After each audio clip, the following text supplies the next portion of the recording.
Hello friends, welcome to SY academy.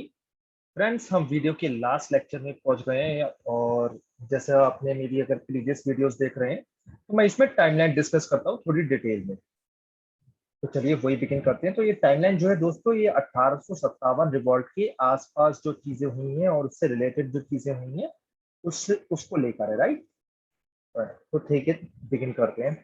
तो 1801 लिखा है, उससे पहले मैं आपको थोड़ा सा बता दूं कि 1798 में लॉर्ड वेलेस्ले ने, नाम सेम है, लॉर्ड आगे लगा दिया करिए जिससे आपका इम्पैक्ट ज्यादा क्रिएट हो। मतलब ये नहीं कि आपको ये, काफी बार पर्सपेक्टिव क्या होता है कि मैं क्यों लॉर्ड बोलूं, है ना। काफी लोगों का ये पर्सपेक्टिव हो जाता है कि उन्होंने तो हमारे देश के साथ बुरा करा तो मैं लॉर्ड क्यों बोलूं। लेकिन एक टर्म है, एक this is the way of greeting the people. And history में हम ज्यादा सही गलत जज नहीं करते हैं ना, तो इसलिए लॉर्ड वेलेस्ले जो वर्ड है वही यूज करें, है ना। तो लॉर्ड वेलेस्ले लिख के आया करिए एग्जाम में, थोड़ा बेटर रहेगा। थोड़ा आपको लिखेगा कि इंसान थोड़ा मैच्योर है। तो 1798 में लॉर्ड वेलेस्ले जो गवर्नर जनरल थे, गवर्नर जनरल ऑफ बंगाल थे वैसे तो वो, और गवर्नर जनरल ऑफ बंगाल को ही गवर्नर जनरल ऑफ भारत भी माना जाता था, ये मैं आपको समझा चुका हूँ। 1833 के बाद ये हुआ था जो कि उनकी उपाधि को ही गवर्नर जनरल ऑफ इंडिया कहने जाने लगे, और लॉर्ड बेंटिक जो थे वो पहले गवर्नर जनरल ऑफ इंडिया थे। और मैं आपको ये भी बता चुका हूँ पिछले लेक्चर्स में कि 1857 के बाद गवर्नर जनरल का कॉन्सेप्ट खत्म हुआ और वॉइस रॉय आए कॉन्सेप्ट। तो लास्ट गवर्नर जनरल जो थे वो लॉर्ड कैनिंग थे, first voice Roy Lord Canning थे, ठीक है। और लास्ट वॉइस रॉय कौन थे? Lord Mountbatten. ये सब मैं आपको बता चुका हूँ, 1947 तक है, ठीक है, लास्ट वॉइस रॉय, राइट। तो ये भी एक इंपॉर्टेंट चीज है। तो सब्सिडरी अलायंस क्या होता है ये मैं आपको अच्छे से समझा चुका हूँ, वो मैं डिटेल में नहीं जाऊंगा। सब्सिडरी अलायंस का कॉन्सेप्ट लॉर्ड वेलेस्ले लाई थी, थोड़ा सा एग्रेसिवली इन्हें आगे बढ़ाना था, कब्जा करना था, भारत को एनेक्स करना था। उसके बाद फ्रेंच का जो फेयर था, किसका फेयर था? फ्रेंच। फ्रेंच में भी किसका फेयर याद है या नहीं याद है? नेपोलियन। नेपोलियन बोनापार्टे, बहुत ही ग्रेट ह्यूमन, बहुत ही ग्रेट ह्यूमन। तो वर्ड गलत मैंने यूज कर, ग्रेट ह्यूमन वर्ड यूज आप भी मत करना। ग्रेट आप कह सकते हो एडमिनिस्ट्रेटर, या ग्रेट डिप्लोमैट, या ग्रेट मिलिट्री कमांडर, ऐसे वर्ड यूज करके आया करिए, ठीक है। ग्रेट ह्यूमन तो मे बी हम गांधी जी के लिए यूज कर सकते हैं, राइट। राइट। तो नेपोलियन का फेयर था अंग्रेजों में बहुत ज्यादा कि वो भारत में भी कब्जा कर लेंगे, भारत में क्या पूरी दुनिया में कब्जा कर लेंगे। ये इतनी पहुंच हो गई थी नेपोलियन के उस टाइम में। तो उसी फेयर की वजह से सब्सिडियरी अलायंस लाए थे वेलेस्ले और ब्रिटिशर्स। 1798 में भारत में इंट्रोड्यूस करा। 1801 में उन्होंने वो सब्सिडियरी अलायंस कहाँ पे इंट्रोड्यूस कर दिया? अवध में। अवध में इंट्रोड्यूस कर दिया, ठीक है। अवध की सीक्वेंसिंग समझना बहुत जरूरी है। और दोस्तों इसके बीच में बहुत सारी चीजें हुई थी। मराठा की वॉर हुई, इसके बाद मराठा में सब्सिडियरी अलायंस लगा दिया, सिंध पे कब्जा हुआ, पंजाब पे कब्जा हुआ, है ना। वो सब चीजें बीच में हुई हैं, बहुत कुछ हुआ है बीच में। सती खत्म हुई, राजा राम मोहन रॉय आए, ब्रह्मो समाज बना, बहुत कुछ हुआ। और 1856 में नवाब वाजिद अली शाह, जो नवाब थे कहाँ के? अवध के, ठीक है। उनको बोला आप चल दीजिए यहाँ से, आप निकल जाइए कलकत्ता के लिए, और अवध को एनेक्स कर लिया, ठीक है, एनेक्स कर लिया। लॉर्ड डलहौजी जो थे वो लाए थे डॉक्ट्रिन ऑफ लैप्स, ठीक है।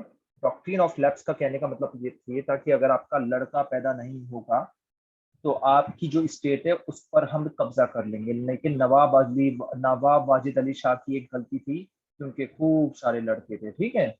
तो सिंस उनके खूब सारे लड़के थे तो कब्जा करने का तो कोई तुक ही नहीं बनता, मतलब डॉक्ट्रिन ऑफ लैप्स इन पे लगी नहीं सकती। तो अंग्रेजों ने क्या कहा कि आपको सही से गवर्नेंस करना नहीं आती, इसलिए आपको हम निकाल रहे हैं। तो मिस गवर्नेंस की वजह से इन पे कब्जा हुआ है, इसे याद रखना। डॉक्ट्रिन ऑफ लैप्स या डॉक्ट्रिन ऑफ सब्सिडरी अलायंस की वजह से नवाब वाजिद अली शाह को नहीं हटाया गया, ये आप क्लियर रखना। ऑफिशियल है, ये ऑफिशियल बात बता रहा हूँ। और अंग्रेजों की मिस्टेक थी, अंग्रेजों को लगा था नवाब वाजिद अली शाह ऐसे ही है, अनपॉपुलर नवाब है, इनकी कोई वैल्यू है नहीं, हटा देंगे, भगा देंगे और हम अवध पे कब्जा कर लेंगे और खूब मौज करेंगे, कमाएंगे पैसे। लेकिन नवाब वाजिद अली शाह के साथ जाने के साथ क्या हुआ कि अवध के लोग नाराज हो गए, अटैचमेंट थी नवाब के साथ, ठीक है। उसके बाद 1856-57 में जब कब्जा कर लिया पूरी तरीके से, तो सब्सिडरी अलायंस जब आया ना तो पूरी तरीके से कब्जा नहीं हुआ, ये पॉइंट आप समझिए अगर अब आपको क्लियर नहीं हुआ है। 1801 में, 1801 से पहले क्या था कि अवध जो था पूरा का पूरा इंडिपेंडेंट था, जो डिसीजन लेना इन लोग। 1801 में जब सब्सिडरी अलायंस आया तो ये हो गया कि उनकी डिसीजन मेकिंग में, उनकी फॉरेन पॉलिसीज में ब्रिटिशर्स का इंटरफियरेंस बढ़ गया। लेकिन स्टिल आप कह सकते हो कि उनका हेड ऑफ स्टेट जो था वो नवाब ही था, नवाब वाजिद अली शाही था हेड ऑफ स्टेट। ठीक है, तो ब्रिटिश रेसिडेंट बैठा करता था अवध में, उनकी फॉरेन फॉरेन डिसीजन मेकिंग में इंटरफेरेंस किया करता था। वहां पे फौज भी ब्रिटिशर्स की होती थी अवध में, जिसका पैसा नवाब देता था, लेकिन स्टिल नवाब था, नवाब था। ठीक है, तो मतलब वहां पे तालुकदार वगैरह जो थे अपना काम कर सकते थे, तो ये रेवेन्यू सेटलमेंट जो था नवाब ही चला रहे थे वहां पे। ठीक है, ये सब चीजें वहां चल रही थी, मतलब जिस तरीके से चीजें चलती आ रही थी वो चीजें चल रही थी। लेकिन आप कह सकते हो फॉरेन पॉलिसी में इंटरफेरेंस खत्म हो गया। फॉरेन पॉलिसी से कहना मतलब है कि किसी और से लड़ाई करनी या नहीं करनी, किसी से अच्छे रिश्ते रखने या नहीं रखने, इन सब में ब्रिटिशर्स का इंटरफेरेंस बढ़ गया था after after subsidiary alliance. But still internal policy में दोस्तों, कि फॉर एग्जांपल आपको टैक्स कैसे कलेक्ट करना है, आपको चीजें कैसे चलानी है, राइट, आपकी ट्रेड वगैरह कैसी चलेगी इंटरनली, उसमें नवाब वाजिद अली शाह का कंट्रोल था। अंग्रेज चाहते थे ये भी कंट्रोल हमारे हाथ में आ जाए। अंग्रेज चाहते थे कि इवन लैंड रेवेन्यू भी हम ही कलेक्ट करें, बीच में तालुकदार वगैरह सबको हटा दे। तालुकदार मतलब जमींदारी है ना, नवाब को हटा दे, ये सब पैसा वेस्ट कर रहे थे और हम डायरेक्ट कब्जा चाहते हैं। तो 1856 में डायरेक्ट कब्जा कर लिया अंग्रेजों ने, पूरा कब्जा, मतलब कोई नवाब नहीं, कोई बीच में नहीं, सीधे अंग्रेज। तो मतलब अवध अब वैसा ही बन गया जैसा कलकत्ता था, अवध वैसा ही बन गया जैसे बॉम्बे था, अवध वैसा ही बन गया जैसे पंजाब था। ठीक है, समझ रहे होगे ना डिफरेंस, आप समझ रहे हो, राइट। तो एक और यहाँ पे, और अभी भी अगर क्लियर नहीं हो तो एक और चीज मैं ये समझा दूं कि जैसे हमारी ये प्रेसिडेंसी थी जो 1857 के बाद, जो सॉरी 1947 के बाद 500 से अधिक प्रेसिडेंसी थी, जिसमें कश्मीर भी था, जिसमें हैदराबाद भी था, है ना। ऐसी एक प्रेसिडेंसी अवध भी होती अगर अवध के नवाब को भगाया नहीं गया होता। ठीक है, तो ऐसी प्रेसिडेंसी ये क्यों नहीं थी, क्योंकि पूरा अंग्रेजों का कब्जा बन गया। तो ये प्रेसिडेंसी जो थी ना 500 से ज्यादा, ये वही थी जहां पे अंग्रेजों का डायरेक्ट कब्जा नहीं था, नवाब या राजा या कोई और बैठा करता था वहां पे। आई होप इतने पॉइंट क्लियर हो गए होंगे, स्टिल कोई डाउट हो तो कमेंट सेक्शन में लिख लो। लेकिन डिफरेंस समझ लेना, सब्सिडियरी अलायंस और पूरा एनेक्स करने में डिफरेंस है। तो जब पूरी तरीके से कब्जा कर लिया अंग्रेजों ने, तो 1856 और 57 में अपनी स्ट्रेटजी, अपनी लैंड रेवेन्यू पॉलिसी लाए, जो थी समरी सेटलमेंट। ठीक है, समरी सेटलमेंट क्या है ये डिटेल में आप लेक्चर में पढ़िए। समरी रेवेन्यू सेटलमेंट इंट्रोड्यूस किया गया अवध में, और इससे किसानों की तो हवा निकल गई। पॉलिसी इन प्रैक्टिस तो सही थी कि जमींदार वगैरह को हटा देंगे, डायरेक्ट पीजेंट से लेंगे पैसा।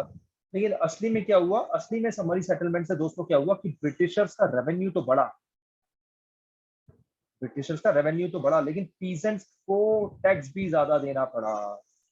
पीजेंट्स तो बहुत ही दुखी हो गए, बहुत परेशान हो गए, भाग गए, है ना। ये हुआ समरी सेटलमेंट।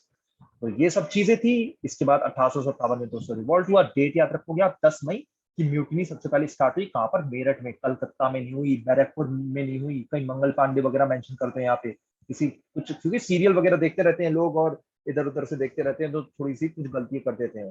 क्लियर रखो, मेरठ में शुरू हुई है म्यूटिनी। म्यूटिनी वर्ड लिखो, म्यूटिनी। सबसे पहले सोल्जर्स ने स्टार्ट करा था म्यूटिनी का, मैं मतलब अच्छे से समझाते हुए आ रहा हूँ। फिर 11 से 12 में क्या हुआ, दिल्ली पहुंच गए, दिल्ली चलो, है ना, दिल्ली गैरिसन रिवॉल्ट। बहादुर शाह जफर को एक्सेप्ट करना पड़ा नॉमिनल लीडरशिप, ये भी क्लियर रखना कॉन्सेप्ट। ये नहीं कि बहादुर शाह जफर को आप सुपर हीरो बना दो अपने आंसर्स में कि बहादुर शाह जफर ने ये करा वो करा, क्योंकि अगर आप सही से पढ़ोगे नहीं तो मे भी गलती करके आ जाओ एग्जाम में। बहादुर शाह जफर को एक्सेप्ट करनी पड़ी, ही एक्सेप्ट नॉमिनल लीडरशिप, राइट। इस टाइम में आपको याद होगा रमजान चल रहे थे और इनके जो रेड फोर्ट था वहां पे सोल्जर्स आ गए थे, उनसे बोला कि आपको हमें हमारा राजा बनना पड़ेगा, और वो बने। 20 से 27 मई को दोस्तों म्यूटिनी अलीगढ़, इटावा, मैनपुरी, ईटा में हुई। अगर आपको पता होना चाहिए, ये सब उत्तर प्रदेश के अंदर है। ठीक है, उस टाइम आप अवध का पार्ट पा सकते हो।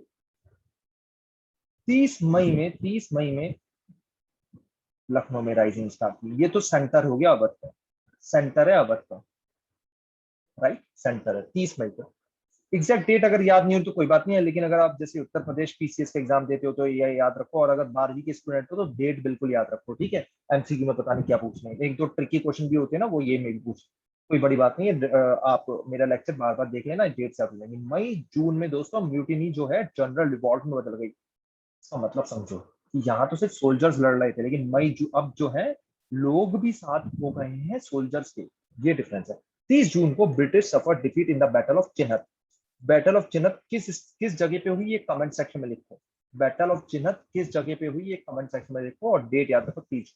25 सितंबर को British forces under Havelock and Outram enter residency in Lucknow, और अपने ब्रिटिशर्स को उन्होंने बचाया। और मैं इन सब चीजों का बहुत अच्छे से इमेजेस वाले चैप्टर में डिस्कस कर चुका हूँ, लास्ट लेक्चर जो थे। हैवलॉक आइलैंड इन्हीं के नाम पर है। जुलाई में शाह माल मारे गए एक बैटल में, और इसके बीच में हमने देखा दोस्तों, दिल्ली वापस कब्जा करा, फिर काफी ज्यादा अवध की स्टेट्स कब्जा करी। एक तरफ से पंजाब से भेजी गई फोर्सेस, दूसरी तरफ से कलकत्ता से भेजी गई फोर्सेस बाय ब्रिटिशर्स, और पूरे भारत पे उन्होंने, मतलब भारत क्या, पूरे नॉर्थ इंडिया मेनली जहाँ पे लड़ाई बड़ाई हुई थी, क्योंकि नॉर्थ इंडिया में हुई थी, अभी तक आप समझ ही गए होंगे। मेन मेन मेन जो रीजन था, ठीक है, छोटा मोटा इधर उधर भी हुआ था, लेकिन जो मेन सेंटर था वो नॉर्थ इंडिया था। नॉर्थ इंडिया में भी क्या, दिल्ली, अवध, ये सब रीजन है ना। अवध सेंटर था, याद रखना, अवध सेंटर था, इसलिए हम यहाँ बार बार देख रहे हैं। अवध का हमने शुरुआत करी थी, सबसे रियलाइंस ये वो वगैरह, है ना। उसके बाद 1858 में दोस्तों, जून में Rani Jhansi Lakshmibai, she was also killed in battle. और इनको किसने मारा था, ये भी आप कमेंट सेक्शन में लिखो, ये भी आपके एमसीक्यू में पूछा जा सकता है। तो दो चीजें मैंने आपको कमेंट सेक्शन में पूछने को बोला। तो फ्रेंड्स, इसी के साथ हमारा ये लेक्चर खत्म हुआ है, 1857 का रिवॉल्ट। इसके पीछे कुछ क्वेश्चंस दे रखे हैं दोस्तों, भले ही एमसीक्यूज आएंगे, लेकिन मैं आपसे रिक्वेस्ट करूंगा एक क्वेश्चंस के आंसर लिखिए। राइट, ये क्वेश्चंस के आंसर लिखिए, बहुत इंपॉर्टेंट है, और इससे आपके कॉन्सेप्ट क्लियर होंगे। सारे क्वेश्चंस करके आइए, सारे क्वेश्चंस करके आइए, एंड एफर्ट डालिए, कोई बात नहीं, अच्छा रिजल्ट आएगा। और अगर यूपीएससी स्टेट पीसीएस के आप एग्जाम दे रहे हैं तो मस्ट है ये क्वेश्चंस करना, मस्ट अटेम्प्ट करिए। मैं आपके आंसर्स रिव्यू करूंगा कमेंट सेक्शन में। Thank you and take care.